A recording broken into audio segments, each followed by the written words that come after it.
I woke up this morning with this thought in my head from a Western that I had recently watched. It was this piercing line spoken by this passionate young woman who had a love and zest for life and then wound up losing the man that she passionately and freely was willing to love. And she went into this season of grief, this deep season of grief where she was a shadow of who she was. Instead of being that vibrant, colorful young woman, she was stuck. She was stuck in a place of grief and darkness where the world seemed gray. She spoke this line in the shift when it was time for her to be restored back to that beautiful, vibrant woman again. And she said, "I can see color again."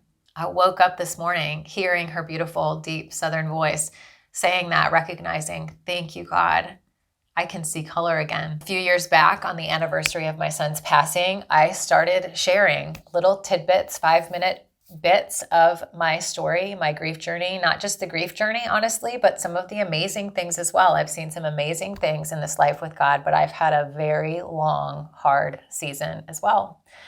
And he is amazing no matter what, but the process of that grief, the process of trying to, hold on to him in dark, hard times and still maintain a semblance of who you are instead of being a shadow can sometimes be really difficult. It's truly feels sometimes like a roller coaster journey. If that feels like you right now, if you have experienced grief, loss, trauma in a specific way that you recognize, sometimes you're that shadow. Sometimes you feel like you're on the mountain. Sometimes you feel like you're in those deep lows. And I just want you to know you are not alone. God is near. He is near the brokenhearted. I see you.